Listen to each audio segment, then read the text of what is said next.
Muy buenos días, bienvenidos a nuestro tiempo devocional Tu Palabra para encontrar el camino. Hoy es 5 de septiembre del 2023 y vamos a seguir con la lectura de la Biblia en un año con el libro de Oseas capítulo 6 y la primera carta de San Pablo a los Corintios capítulo 5. Oseas 6 y primera de Corintios 5.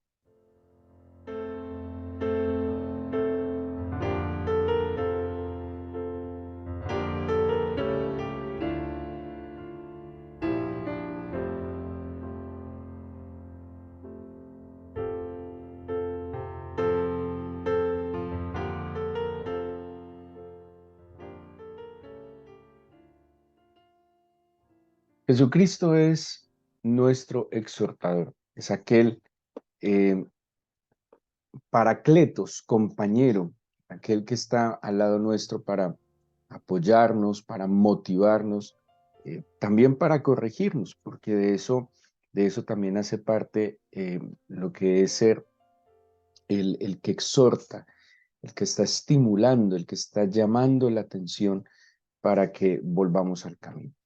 Tenemos en el Nuevo Testamento, em, mm, insisto mucho, para nosotros hay cosas que hoy son demasiado obvias, como cuando llegamos a los lugares o los escenarios donde las cosas ya existen y están establecidas, es como muy fácil comprenderlas y es como muy fácil dar por hecho las cosas, ¿sí? Para nosotros hoy en día seguramente es muy fácil entender y ver al Señor Jesucristo como nuestro Salvador, como el Hijo de Dios, como aquel que fue sepultado y resucitó entre los muertos, está a la diestra del Padre. Pero para estas personas en aquel momento había cosas que no era tan fácil de entender y de comprender. Ellos estaban en un completo descubrimiento. Seguramente era causa de muchísimo asombro encontrar en las escrituras del Antiguo Testamento todo lo que había sido anunciado y cómo se cumplía realmente en el Señor Jesús. La visión de lo que era el Mesías seguramente se fue afianzando, confirmando en la medida en que ellos caminaban de la mano del Señor. Es un descubrimiento completamente. Seguramente no sabían con claridad muchas cosas de cómo eran, de cómo hacerlas. Y por eso en la dinámica que llevamos en el Nuevo Testamento, vemos esa necesidad de estos servidores de estar constantemente instruyendo. A propósito, les recuerdo que los primeros escritos del Nuevo Testamento son las cartas paulinas, antes incluso de la escritura de los evangelios, aunque nosotros en el orden canónico que tenemos en nuestras manos, aparecen primero los evangelios y por una lógica natural pensaríamos que primero se escribieron los evangelios y que primero de los evangelios se escribió seguramente Mateo. La verdad es que los escritos de los evangelios son posteriores y lo primero que se tiene registrado de escritos que se compartían en las iglesias fueron las cartas paulinas. ¿Por qué?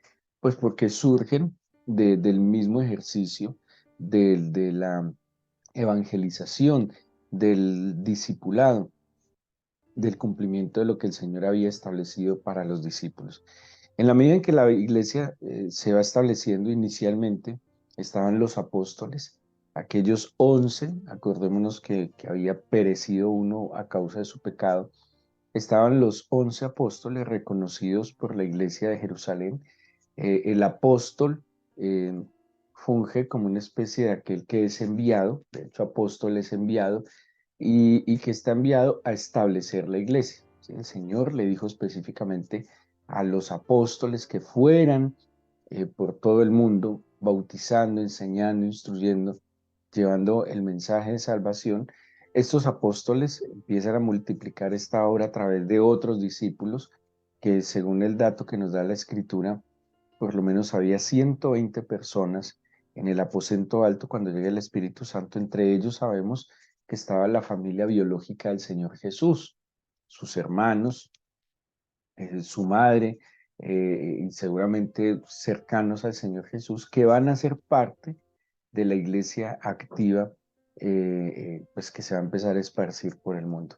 Así que primero eran los apóstoles, y en la medida en que se fueron estableciendo estas comunidades que se van a llamar iglesias, perdón, de la palabra eclesía, grupos, asambleas, casas de oración, porque realmente no existía un formato de templo, no existía, es más, en el inicio de la iglesia, los primeros convertidos eran judíos, así que ellos iban al templo a adorar como buenos judíos y se reunían en las casas. Eso está en el libro de los Hechos de los Apóstoles, por eso dice que iban cada día al templo, hacían las oraciones, pero también se reunían en las casas. Así que no había un culto determinado, simplemente se reunían, dice que compartían el pan con alegría, con sencillez de corazón, dice que compartían las oraciones los unos por los otros y había alabanzas, pero también incluso tenían favor con el pueblo. El templo es destruido. Cuando el templo es destruido, y en ese proceso de la destrucción se da también el inicio de la persecución a los cristianos, ellos salen, tienen que salir de Jerusalén. Fuera de Jerusalén, para ellos como judíos no hay lugar de culto, pero el otro fenómeno que se va dando es que se van adhiriendo a la iglesia personas de otro tipo de orígenes. Entonces ya vamos a ver griegos, y de otras naciones y de otras creencias. Así que se empieza a desligar ese culto judío en el templo, llegar el momento en que el templo además es destruido, y sí que pues menos podía mantenerse el culto, y es cuando ellos empiezan a ver la necesidad de incluso empezar a escribir las palabras y los dichos del Señor. Eh, Empiezan a hacer memoria de sus palabras, empiezan a hacer memoria de sus enseñanzas, empiezan a tener presente cómo en sus enseñanzas también está presente el Antiguo Testamento, cómo el Señor toma las palabras del Antiguo Testamento, y seguramente los escritores también encuentran en las palabras del Señor profecías dadas en el Antiguo Testamento, y así es como entonces se va estableciendo la iglesia, se van estableciendo, se identifican necesidades en la iglesia, y ante cada necesidad que se va identificando, pues entonces también el Señor en su sabiduría va proveyendo pues lo que va a suplir esa necesidad, ¿sí? Entonces, seguramente ya no van a ser solo los apóstoles, ya no van a ser solo judíos, ya no van a ser solo los cercanos, sino que la iglesia empieza a expandirse y surgen unos personajes que en la necesidad de cuidar, de guardar, no solo ya de establecer, porque como les decía, la función del apóstol era establecer, pero ya había una necesidad de no solo establecer, sino que había que crecer, había que fortalecer y había que guardar. Pues se van dando unas funciones en la iglesia como el didáscalos, que es el maestro, el poimen, que es el pastor, el presbítero, que es el anciano, el episcopo, que es el obispo, el dirigente, que es el egeomai. Estas expresiones pues denotan una función que iban teniendo ciertos personajes. ¿Cuáles eran esas funciones? Bueno, el maestro es el que enseña, el pastor es el que alimenta, ¿sí? Porque una función principal del pastor es el apacentar, y el apacentar tiene que ver con el alimento. Por eso la mayoría de los comentaristas bíblicos asumen que el ministerio del maestro es el ministerio del maestro y pastor. De hecho, Pablo dice pastores y maestros, como si fuera un mismo ministerio. O sea, que va de la mano la enseñanza con el alimento, ¿sí? O sea, que el alimento es, o el apacentarse hace a través de la palabra del Señor como alimento. El presbítero o el anciano, hombre o mujer experimentados, se convierten en un ejemplo, en un referente para la iglesia. Por eso son los que orientan, ¿sí? Ante todo con su ejemplo, ante todo con su experiencia.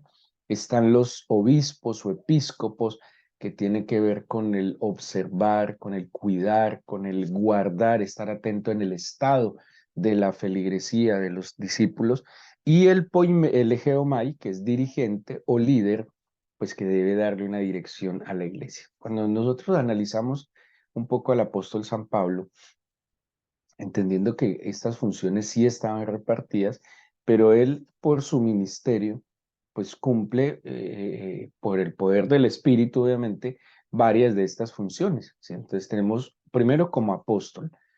Bueno, y estaba el apóstol y los profetas que eran itinerantes. Estos otros que les mencioné estaban en las iglesias. Pero Pablo cumple la función de apóstol al establecer, pero también cumple esa función de maestro al enseñar. ¿Qué vemos en las cartas? Instrucción, ¿sí? Y seguramente, acuérdense que estas cartas tienen instrucción, pero seguramente él también en el tiempo que compartió con las iglesias estuvo dando instrucción. ¿Qué tenemos en estas cartas? Tenemos también orientación, tenemos un cuidado, ¿sí? Y una dirección. Hay direcciones muy concretas. Todo esto que les menciono hace parte de ese ministerio extraordinario de exhortar, de acompañar, de ayudar, de motivar, de alentar, de animar, de instruir, de corregir y de dirigir. Cuando vamos a la primera carta de San Pablo a los Corintios, encontramos diferentes asuntos que él está tratando. Hay unos asuntos que parece que es de una carta previa, ¿sí? Por cosas, bueno, algunos comentaristas encuentran entre las dos cartas de Pablo que por lo menos hubo cuatro cartas a los Corintios, ¿sí? Em, Acordémonos que son textos muy antiguos, no había imprenta, no había un correo certificado.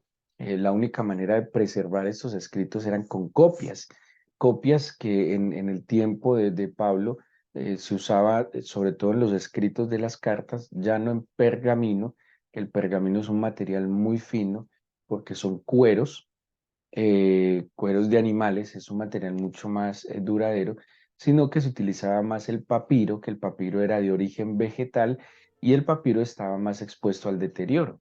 Entonces, una costumbre que había era que estas cartas se copiaban, se transmitían de iglesia en iglesia y en ese proceso hay muchas cosas que se perdieron.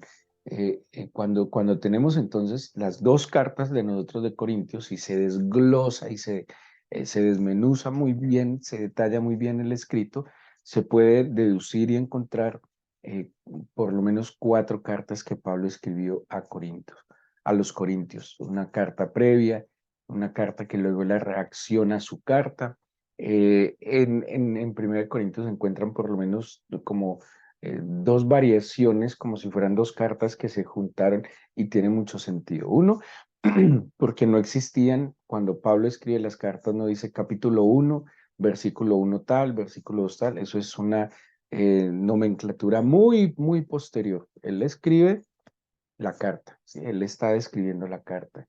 En esta transmisión en estas copias iban y venían, entonces simplemente se van perdiendo textos y tiempo después es que alguien iluminado por el Espíritu del Señor decidió agrupar estos escritos, decidió organizar estos escritos y pues es el testimonio que tenemos. ¿Qué hay entonces cuando yo pienso que Pablo dirigió por lo menos cuatro cartas a los Corintios?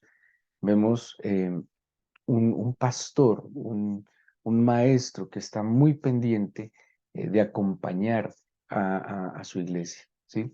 Que tiene presentes asuntos generales de la iglesia, pero también asuntos particulares de la iglesia, ¿sí? Acordémonos igual que la iglesia no era un modelo como el que nosotros ahora pensamos, nosotros nos atrevemos a decir una gran iglesia o una iglesia pequeña. No, el concepto de gran o pequeña ni siquiera existía en el tema numérico. La iglesia era la iglesia, era una asamblea. Porque ¿cuál es el quórum para la iglesia según la Biblia y lo que dijo el Señor Jesucristo?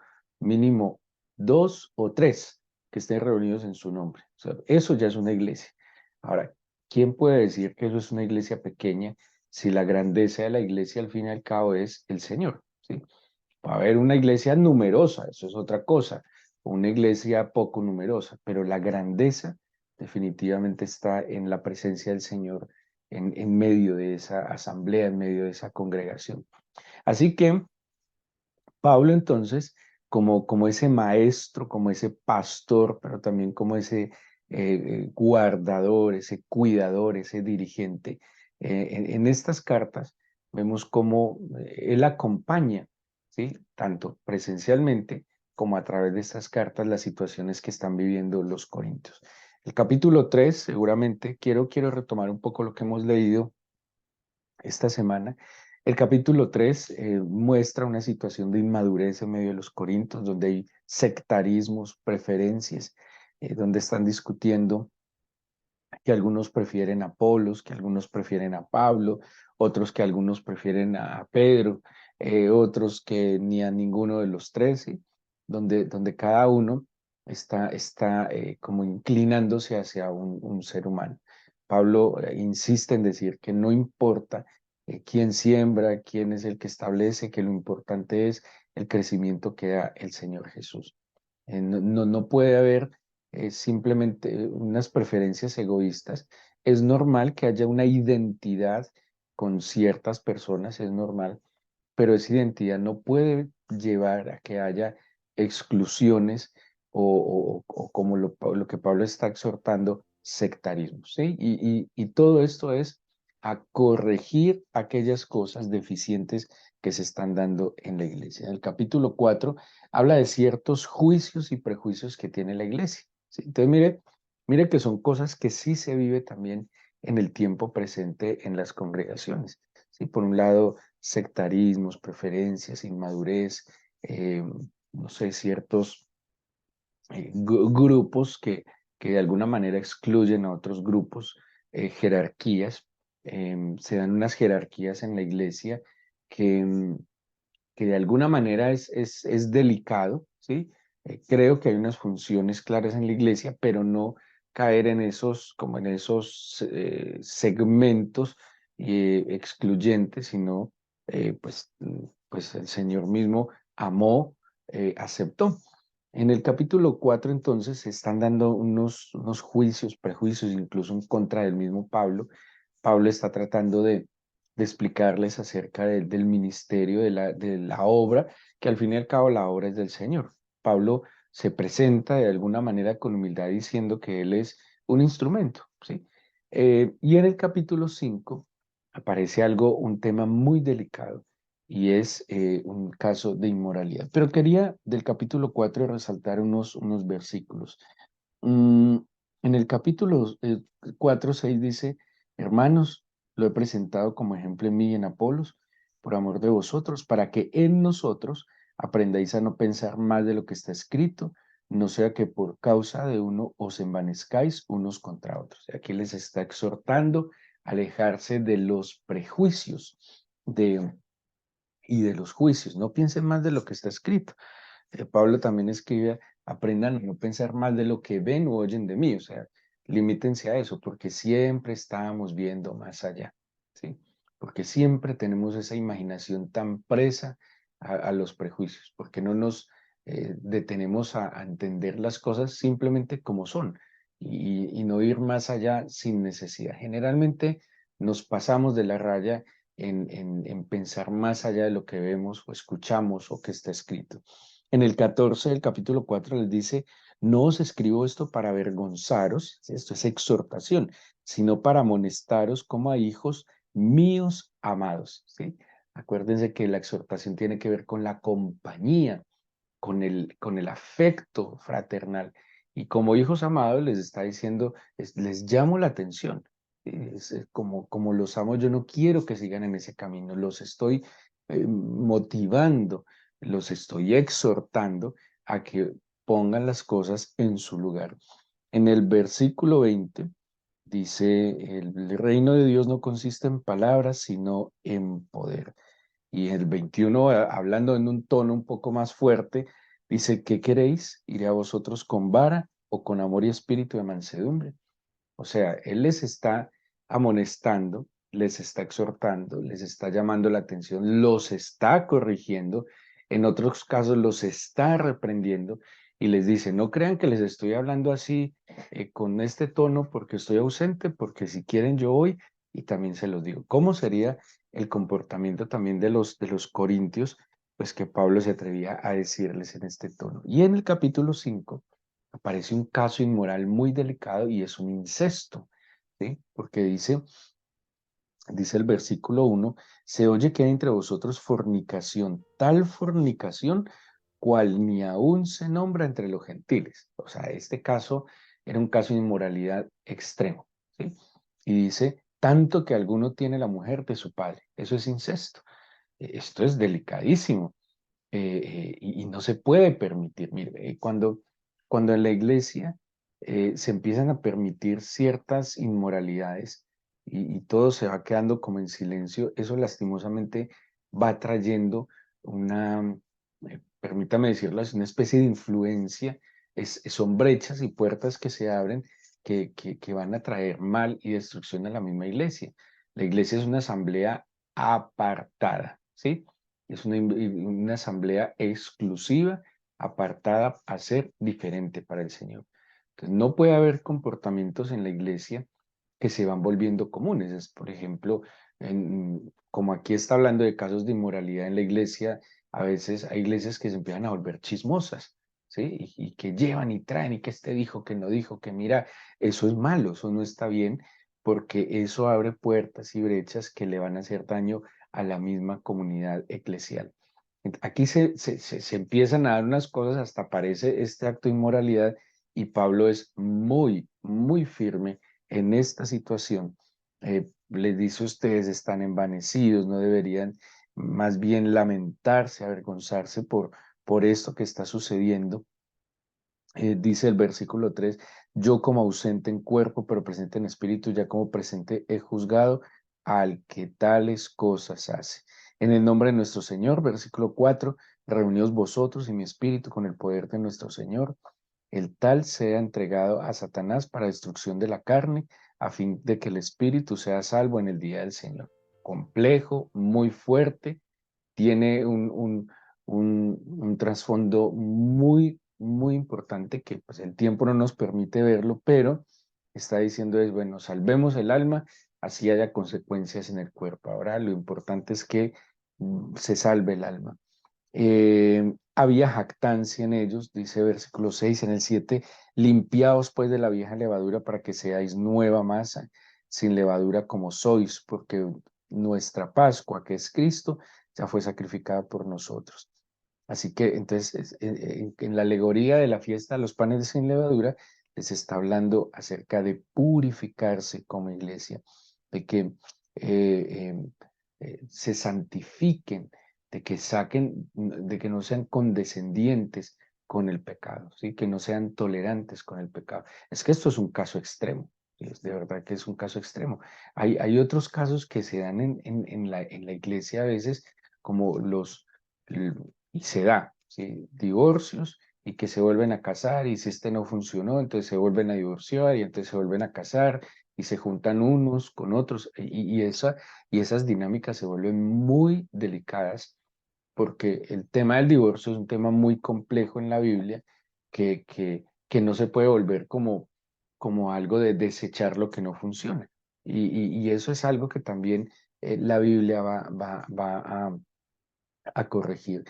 Pablo entonces, eh, eh, como aquel que está acompañando a su iglesia, tiene esta obligación, no solo de instruir, sino que además, como fruto de la instrucción, que es el alimento, de corregir, ¿sí? El desvío que se dé de esa instrucción, pero también de dar orientación, de cuidar, de dirigir y de estar allí, como como él lo está diciendo también en estos capítulos de Corintios, como ese ayo, y ese ayo es como aquel maestro que guía de la mano al niño hasta que crece y madura. Esa es la función que tenemos algunos que llevamos un tiempo en la iglesia de poder acompañar a aquellos que están en un camino que los está desviando. Es el Espíritu del Señor el que nos da esa autoridad es respaldada por nuestra vida de santidad. Y seguramente en esa vida en la que procuramos santificarnos en la dirección del Espíritu Santo, Él nos va a colocar como esos parácletos, como instrumentos del Espíritu Santo para acompañar, para motivar, para alentar, para corregir, para animar, ¿sí? Para fortalecer al débil, para poder acompañar, instruir y dirigir. Ese es el deber ser de cada miembro de la iglesia, que como instrumento del Espíritu Santo, lleno de su amor, también identifiquemos a aquellos que por cualquier situación, y cuál es la idea también, miren, el deber ser de cada creyente es que su propia familia también haga parte de la iglesia. ¿Sí? Ese es un ideal que nuestros padres, esposos, hijos, familiares hagan parte de la iglesia, que vivan lo que nosotros hemos recibido, que disfruten lo que nosotros hemos recibido. Así que como instrumentos del Señor para acompañarlos, pues es importante que nosotros estemos en el santuario, mantengamos en el altar, libremos cada batalla de la mano del Señor, tratemos de salir adelante y que identifiquemos entonces esa necesidad espiritual que está en nuestro entorno. Es un llamado que nos hace el Señor como iglesia. De eso se trata hacer esta asamblea de Dios. Y vemos a Pablo entonces muy involucrado con situaciones muy lamentables. Seguramente Pablo a veces tiene expresiones de dolor incluso, ¿sí? Como de sufrimiento, porque él sabe que el pecado lo que genera en sus amados discípulos es sufrimiento, es un profundo padecimiento y hay un anhelo en él, más que afán, un anhelo ferviente de que conozcan al Señor, de que se experimenten la libertad que el Señor les concede para que tengan una vida de victoria. Pablo lo menciona así, que en el Señor nosotros podemos ir de gloria en gloria, de victoria en victoria. Dice además incluso de triunfo en triunfo. En el plan del Señor no está el fracaso, como un medio de destrucción. El fracaso en el Señor nunca es fracaso, de verdad, en el Señor nunca hay fracaso. En el Señor, aunque sea una situación adversa, esa situación adversa trae una bendición. De verdad, en Cristo no hay fracaso. En Cristo solo hay victoria. En Cristo, y lo voy a decir con una palabra más moderna, hay éxito. Siempre hay éxito, porque dice Pablo, todo nos ayuda bien. O sea, aún lo difícil, aún lo adverso y aún lo que el mundo llamaría fracaso, para nosotros en el Señor solo son bendiciones, oportunidades, aprendizajes y camino hacia la madurez. Y qué bueno que nosotros veamos eso en los demás y estemos dispuestos también a acompañar, a poder instruir, a poder corregir, así como en algún momento nosotros lo necesitamos. Démosle muchas gracias al Señor por sus cuidados y por darnos su palabra como ese aliciente y ese medio a través del cual Él nos instruye, nos corrige, nos alienta, nos motiva y nos dirige. Vamos a darle gracias al Señor a través de nuestra oración.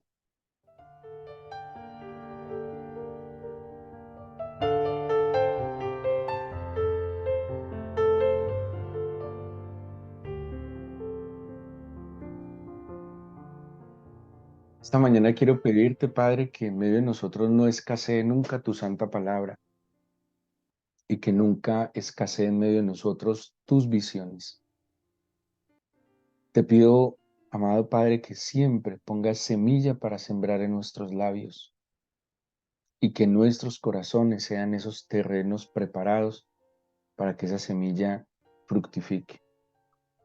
Te pido, Señor, que despiertes nuestros sentidos espirituales como miembros de tu iglesia y que, fruto de nuestro buen testimonio y de caminar de tu mano, podamos hacer parte de la iglesia a nuestra familia. Qué bonito, Señor, qué desafío tan grande eh, ser profeta en medio de nuestra casa. Yo te pido, Señor, que traigas a salvación a todos aquellos que tú les permites y les concedes caminar con nosotros. Amigos, compañeros, vecinos, familia. Permítenos, Señor, enderezar nuestros pasos delante de ti. ¿Cómo voy a convertir? ¿Cómo voy a ayudar a otros a encontrarte si yo estoy sumido, Señor, en la vanidad y en la dinámica de este mundo? ¿Cómo voy, Señor, a hacer luz en medio de las tinieblas si yo oculto esa luz debajo de la mesa? Permíteme caminar, comportarme de la manera como tú me enseñas, para que podamos ser, Señor, una esperanza para el mundo. Yo te pido, Señor, Pablo también exhorta así, llama la atención de sus discípulos cuando les dice, están siendo carnales, no espirituales. Por esto, por estas razones, ustedes se comportan de manera inmadura, como si fuesen niños. Yo te pido, por favor, que tu palabra siempre llame nuestra atención y que tengamos la sensibilidad y la humildad de corregir lo deficiente y caminar de tu mano hacia la madurez. Porque hay mucha necesidad allá afuera, en nuestra propia casa, nuestros propios amigos, Señor. Y yo sí puedo ser instrumento de luz, de esperanza y de vida para aquellos que nos rodean. Bendice nuestra iglesia, bendiga la iglesia donde usted se congrega, bendiga a sus compañeros, hermanos en Cristo, a sus líderes, pastores, maestros, a sus dirigentes, a sus episcopos, ancianos. Bendiga a cada miembro de su iglesia y bendiga a su familia y que su familia pueda ser una iglesia del Señor. Gracias por tu palabra que nos guía para encontrar el camino y por estar con nosotros y escucharnos. En el nombre de Jesús. Amén.